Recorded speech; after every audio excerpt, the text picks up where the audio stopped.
नमस्कार विद्यार्थी मित्रांनो, तुम्हा सगळ्यांचं आपल्या सारे शिकूया या यूट्यूब चॅनेलवर सहर्ष स्वागत आहे। तर पहा विद्यार्थी मित्रांनो, आज आपण पाहणार आहोत इयत्ता 6वी गणित सेतू अभ्यासक्रम मधील चाचणी क्रमांक 1। तर पहा या ठिकाणी तुम्हाला तुमचं नाव टाकायचं आहे किंवा तुम्हाला एक फुल स्केप घेऊन त्याच्यावरती ही पूर्ण चाचणी सोडवायची आहे। पहा आता या ठिकाणी आहे एकूण गुण 15, दिवस आहे हा 15व्या दिवशी या ठिकाणी आपण चाचणी सोडवणार आहोत। तर पहा ही चाचणी तुम्हाला व्यवस्थित समजून घ्यायची आहे आणि तुम्हाला न पाहता व्यवस्थित सोडवायची आहे, त्यामुळे तुमची जास्तीत जास्त प्रॅक्टिस होईल। पहा क्षेत्राचे नाव आहे संख्याज्ञान व संख्यांवरील क्रिया, जे आपण 14व्या दिवसापर्यंत शिकलेला आहोत ते आहे। बेरीज वजाबाकी, त्या संख्या कशा वाचायच्या, अक्षरात कशा लिहायचा, चढता क्रम उतरता क्रम, हे सगळं। तर पहा याच्यामध्ये सूचना काय दिलेली आहे। पहिली सूचना आहे सर्व प्रश्न सोडवणे आवश्यक आहे, प्रत्येक प्रश्न सोडवायचा आहेच। त्यानंतर उजवीकडील कंसातील संख्या गुण दर्शवतात, या कंसात ज्या संख्या आहेत उजवीकडे त्या गुण दर्शवतात। पहा प्रश्न 1 मध्ये, प्रश्न क्रमांक 1 मध्ये अ आणि ब असे दोन प्रश्न आहेत। त्या अ मध्ये 2 गुण आहेत अ ला, तर त्याच्यामध्ये 2 संख्या आहेत त्या तुम्हाला वाचायच्यात व अक्षरात लिहायच्या आहेत। अक्षरात लिहिल्या तर याला 1 गुण असणार आहे, याला 1 गुण असणार आहे। त्यानंतर ब साठी 2 गुण आहेत, इथे पण 2 संख्या आहेत त्यांचं विस्तारित रूप लिहायचं आहे, तर त्यासाठी सुद्धा यासाठी 1 गुण, यासाठी 1 गुण आहे। त्यानंतर आहे प्रश्न क्रमांक 2 चढता व उतरता क्रम लाव, म्हणजे हे विद्यार्थ्याला उद्देशून आहे त्यामुळे लाव या असं लिहिलेलं आहे। त्यानंतर पहा पहिला अंक आहे 1 आणि 2, ह्या अंक क्रमांक दिलेले आहेत, म्हणजेच ह्या संख्या दिलेल्या आहेत। तर ही एक संख्या आहे, ही एक आहे आणि ही एक आहे। ह्या संख्यांचा चढता क्रम लावायचा आहे आणि उतरता क्रम लावायचा आहे। त्यानंतर पुन्हा ह्या संख्यांचा चढता क्रम लिहायचा आहे, उतरता क्रम लिहायचा आहे। त्यानंतर पहा पुढचा त्याच्यामध्ये ब आहे, या ठिकाणी ह्या चढत्या आणि उतरत्या क्रमासाठी 1 गुण आहे। पुन्हा ह्या ठिकाणी सुद्धा चढताला अर्धा गुण आणि उतरत्या क्रमाला अर्धा गुण असे 1 गुण आहे, म्हणजे याला 1 गुण आणि याला 1 गुण दोन्हींसाठी। त्यानंतर प्रश्न ब मध्ये 2 मधल्या ब मध्ये सर्व विभाजक लिही, संख्यांचे विभाजक लिहायचे आहेत। तर 36 चे विभाजक लिहायचे, त्याला 1 गुण मिळणार आहे। 65 चे जे विभाजक आहेत ते सगळे लिहिले तर त्याला 1 गुण मिळणार आहे। त्यानंतर पहा प्रश्न क्रमांक 3, तर 3 मध्ये अ ब असे 2 प्रश्न आहेत, ह्यासाठी 2 गुण आहेत, त्यानंतर ब साठी 2 गुण आहेत। तर याच्यामध्ये पहा इथे काय सांगितलंय, कारखान्यातील कापड, ह्या वर्षी एवढं कापड झालं, मागच्या वर्षी, या वर्षी एवढं झालं, तर दोन्ही वर्षात मिळून किती झालं तयार झालं। मिळून म्हणजे इथे बेरीज करायची आहे। त्यानंतर इथे वाक्यात तुम्हाला खाली लिहायचं आहे मिळून किती कापड तयार झालं। त्यानंतर ब मध्ये पहा पुरुषांची संख्या दिली आहे, स्त्रियांची संख्या दिली आहे, तर स्त्रियांची संख्या पुरुषांच्या संख्येपेक्षा किती कमी आहे, म्हणजेच काय करायचं या ठिकाणी ही संख्या किती कमी आहे म्हणजे यातनं ही संख्या वजा करायची आहे, म्हणजे आपल्या लक्षात येईल की स्त्रियांची संख्या ही पुरुषांपेक्षा कितीने कमी आहे आणि खाली ते लिहायचं आहे, वाक्यात उत्तर लिहायचं आहे शब्दात। त्याला 2 गुण आहे, एक म्हणजेच तुम्हाला वजाबाकी करण्यासाठी 1 गुण असणार आहे आणि खाली वाक्यात उत्तर सुद्धा लिहायचं आहे। त्यानंतर पहा प्रश्न 4 आहे क्रिकेटच्या सामन्यासाठी पहिल्या दिवशी एवढी तिकिटे, दुसऱ्या दिवशी एवढी तिकिटे आणि तिसऱ्या दिवशी काही तिकिटं विकली गेली आणि 3 दिवसांची मिळून एवढी तिकिटं विकली गेली। तर तिसऱ्या दिवशी किती तिकिटे विकली गेली असतील, तर एकूण आहेत ही एवढी, त्यातनं ह्या दोघांची बेरीज वजा करायची, म्हणजे किती तिकिटं तिसऱ्या दिवशी विकली गेली असतील ते आपल्याला मिळेल।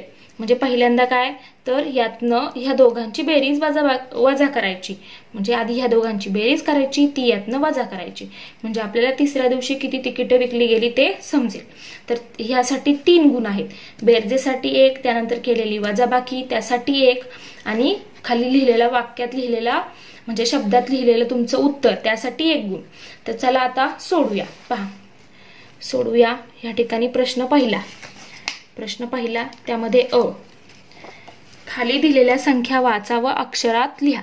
तुम्हाला चाचणी प्रश्न सुद्धा लिहायचा आहे आणि उत्तर सुद्धा लिहायचं आहे। या ठिकाणी मी फक्त तुम्हाला उत्तर लिहून दाखवत आहे।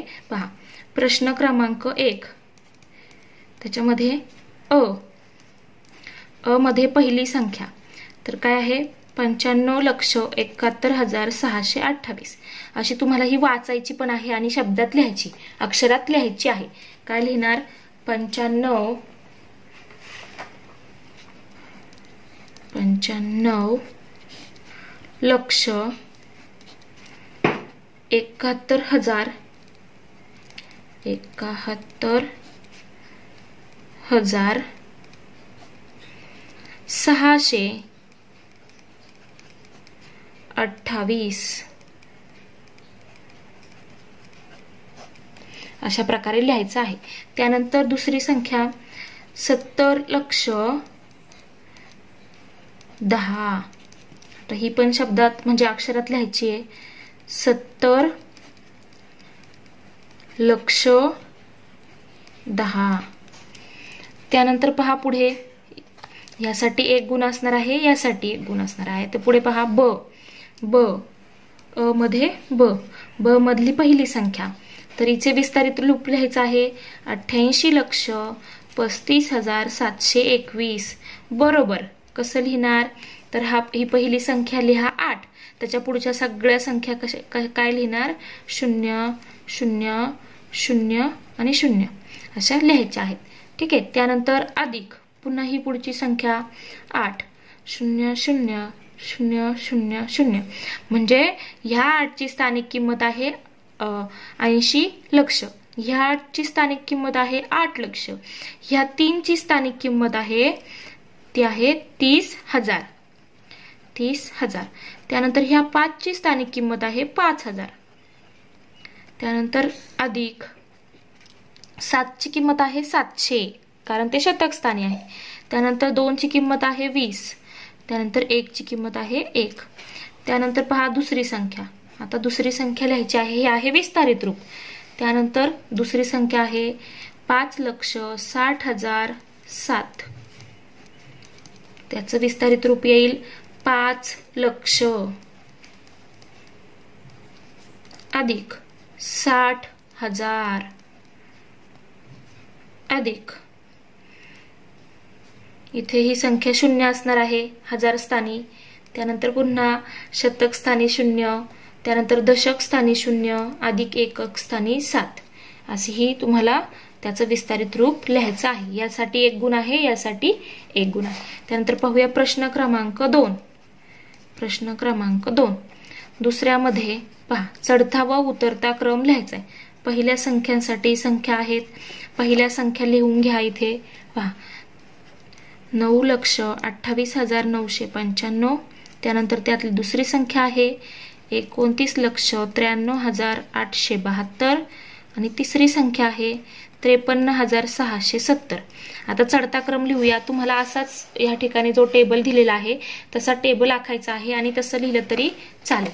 म्हणजे इथे तुम्हाला उत्तर लिहायचे. चढता क्रम म्हणजे काय? आता पहिला चढता क्रम लिहूया. त्याचा चढता क्रम म्हणजेच काय? लहानाकडून मोठ्याकडे जाणे. तर लहान कोण आहे? तर पहा ही किती अंकी संख्या आहे? तर ही आहे 6 अंकी, ही आहे 7 अंकी आणि ही आहे 5 अंकी. 6, 7 आणि 5 याच्यामध्ये सगळ्यात लहान कोण आहे? 5 अंकी. म्हणून ही सगळ्यात खाली येणार. सगळ्यात खालच्या पायरीवर आली ती. त्यानंतर 5 अंकी झाली. आता ही आहे 6 अंकी, मग ही असणार. त्यानंतर 7 अंकी आहे ही 29,93,872. हा झाला चढता क्रम. आता उतरता क्रम म्हणजेच काय? जो चढता क्रम लिहिलाय त्याच्या विरुद्ध लिहायचा. उतरता क्रम म्हणजे काय असतं?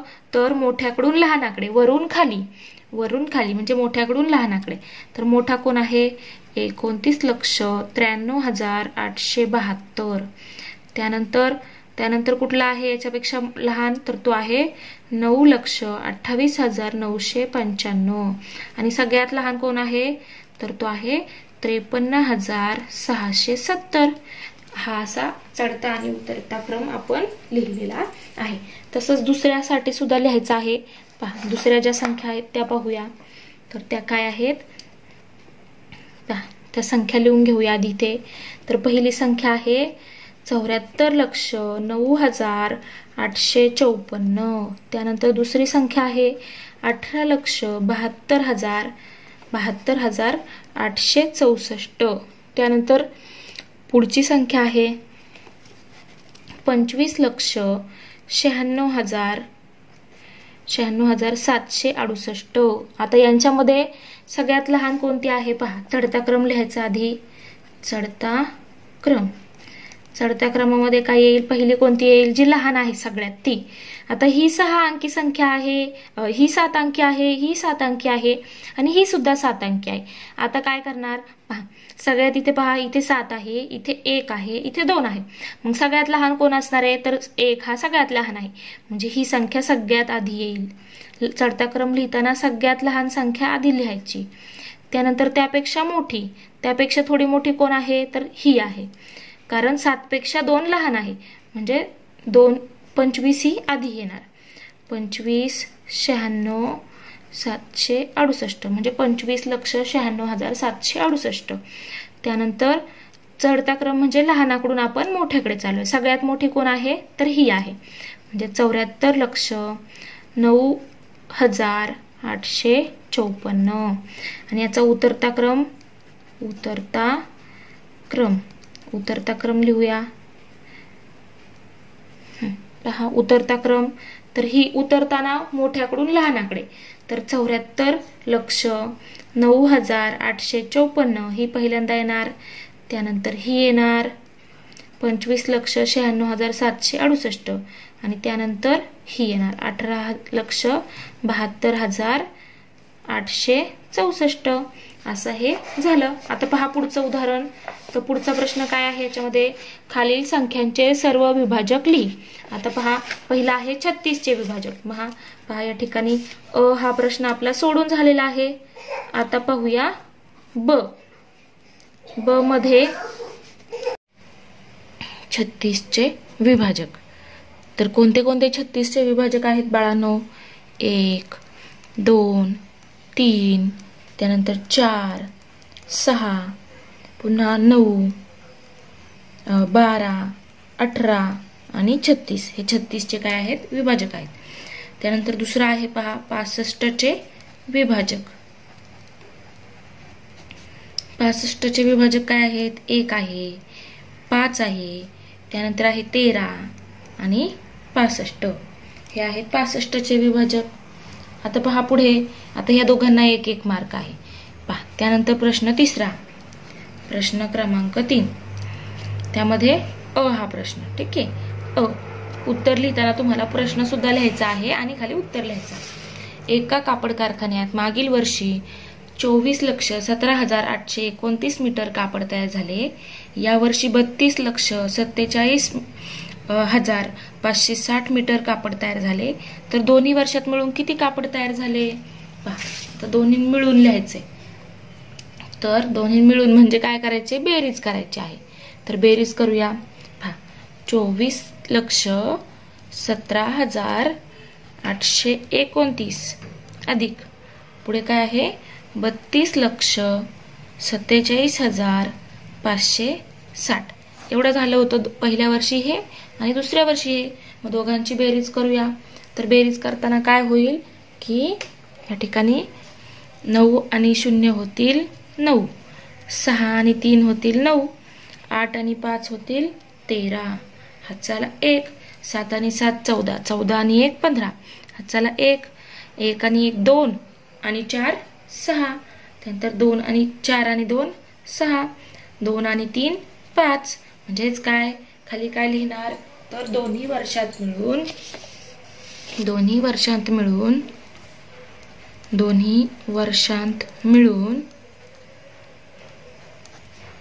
56,65,399 मीटर कापड तयार झाले. किती कापड तयार झाले, तर 56,65,399 मीटर. त्यानंतर पहा पुढचा प्रश्न, प्रश्न ब. एका शहरात पुरुषांची संख्या 18,73,568 असून स्त्रियांची संख्या 17,98,989 आहे. तर स्त्रियांची संख्या पुरुषांपेक्षा किती कमी आहे, मग यातनं आपल्याला हे वजा करावे लागतील, त्यामुळे आपल्याला ती मिळेल. आता पहा ब. तर पुरुषांची संख्या आहे 18,73,568 वजा स्त्रियांची संख्या किती आहे 17,98,989. आता ही वजाबाकी करूया. आता वजाबाकी करताना 8तनं 9 जातील का? नाही. शेजारून घेऊया. इथे होतील 10 आणि 8 18. 18 म्हणजे 18 वजा 9 म्हणजे झाले 9. त्यानंतर इथे एक हातचा आपण तिकडे घेतला होता, इथे राहिले होते 5. 5 वजा 8 होतील का? नाही. मग पुन्हा या 5 कडे येणार का? याच्याकडे पण नाही. मग काय करायचं? याच्याकडून सुद्धा घेऊ शकता तुम्ही, किंवा मग इकडे सगळ्यात मोठी संख्या कुठली आहे तर ती 8 आहे. खालच्या संख्यांपेक्षा वरची मोठी संख्या. तर याच्याकडून एक घेऊया. इथे होतील 7, इथे होतील 9, इथे होतील 9 आणि इथे सुद्धा होतील 9, इथे होतील 10. मग 10 आणि 6 किती झाले? 16. 16तनं 8 गेले किती राहिले? 8. 16तनं 8 गेले किती राहिले? 8. इथे 16 नाही, इथे 7 आहे, कारण आपण एक हातचा तिकडे घेतला होता. म्हणजे इथे आहेत 15. 15 वजा 8 म्हणजे राहिले 7. त्यानंतर 9 आणि 5 झाले 14. 14 वजा 9, 14 वजा 9 म्हणजे 5. त्यानंतर 9 आणि 3 झाले 12. 12 वजा 8 म्हणजेच 4. त्यानंतर 9 आणि 7 वजा 9, 9 7 16, 16 वजा 9 म्हणजे 7. त्यानंतर इथे 7 आहे, 7 वजा 7 झाले 0, 1 वजा 1 झाला 0. म्हणजेच पहा किती झाले तर 74,579. मग काय म्हणणार? स्त्रियांची संख्या पुरुषांच्या संख्येपेक्षा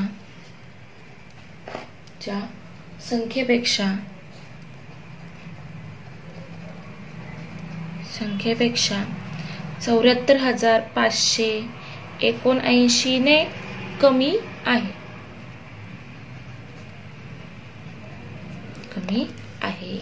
त्यानंतर पहा पुढे प्रश्न क्रमांक 4. आता या ठिकाणी आपण हे जे प्रश्न 3 मधले सोडवले, तर ही जी बेरीज आहे हिला 1 मार्क आहे आणि ह्या उत्तराला 1 मार्क आहे. इथे सुद्धा ह्या वजाबाकीला 1 मार्क आहे आणि उत्तराला 1 मार्क आहे. पहा पुढच्या पानावर प्रश्न क्रमांक 4. क्रिकेटच्या सामन्यासाठी पहिल्या दिवशी एवढी तिकिटे, दुसऱ्या दिवशी एवढी तिकिटे आणि तिसऱ्या दिवशी काही तिकिटे विकली गेली. तर 3 दिवसात एवढी तिकिटे विकली गेली, तर तिसऱ्या दिवशी किती तिकिटे विकली गेली? तर ते आता आपल्याला सोडवायचं आहे. प्रश्न व्यवस्थित वाचून घ्यायचा म्हणजे समजेल. पहा पहिल्या दिवशी किती तिकिटे विकली गेली? तर 23,495. त्यानंतर दुसऱ्या दिवशी मिळाली किती? पहा 19,005 एवढी तिकिटे विकली गेली. तरी 2 दिवसां मिळून किती तिकिटे विकली गेली पहिल्या आणि दुसऱ्या दिवशी? तर ती झाली 5 आणि 5 10, हातचाला 1, 9 आणि 1 10, हातचाला 1, 4 आणि 1 5. त्यानंतर 9 आणि 3 झाले 12, हातचाला 1, 2 आणि 1 3, 3 आणि 1 4. म्हणजे पहिल्या 2 दिवसां मिळून खाली लिहायचे. पहिल्या 2 दिवसात 42,500 तिकिटे विकली गेली. त्यानंतर आपल्याला काय दिलंय अजून पहा. आपल्याला काय सांगितलंय की 3 दिवसांमध्ये मिळून इतकी तिकिटे विकली गेली. आता पहा 3 दिवसांत किती तिकिटे विकली गेली? तर 50,875 तिकिटे विकली गेली.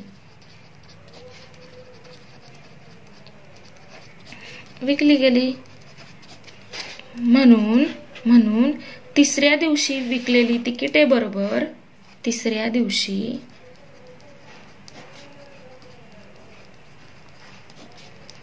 विकली गेलेली तिकिटे बरोबर एकूण किती आहेत? तर 50,875 वजा ह्या पहिल्या 2 दिवसात किती विकली गेली? 42,500. ही काय करायची? वजा करायची.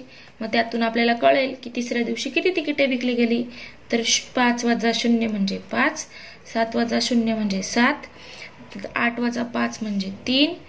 त्यानंतर इथे 0 आहे, इथे काय करा? इकडून 1, इथे हातचा 10 घ्या, इथे राहतील 4, इथे होतील 10 वजा 2 म्हणजे 8 आणि इथे आहे 4 वजा 4 म्हणजे 0. म्हणजेच किती विकली गेली जास्त? तर 8,375. म्हणून म्हणा तिसऱ्या तिसऱ्या दिवशी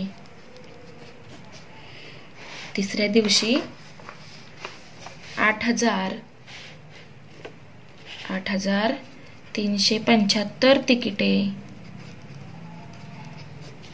विकली गेली. अशा प्रकारे आपण व्यवस्थित ही चाचणी सोडवून घेतली आहे. तर हा प्रश्न 3 मार्कासाठी आहे. तर हा इथे याच्यासाठी 1 मार्क असणार आहे, याच्यासाठी 1 असणार आहे आणि तुमचं शेवटचं जे उत्तर असेल त्यासाठी 1 मार्क असेल. तर ही चाचणी आता व्यवस्थित सोडून झालेली आहे. तुम्हाला व्यवस्थित ती न पाहता सोडवायची आहे. जास्तीत जास्त सराव करायचा आहे. आणि शेवटपर्यंत व्हिडिओ पाहिल्याबद्दल थँक्यू.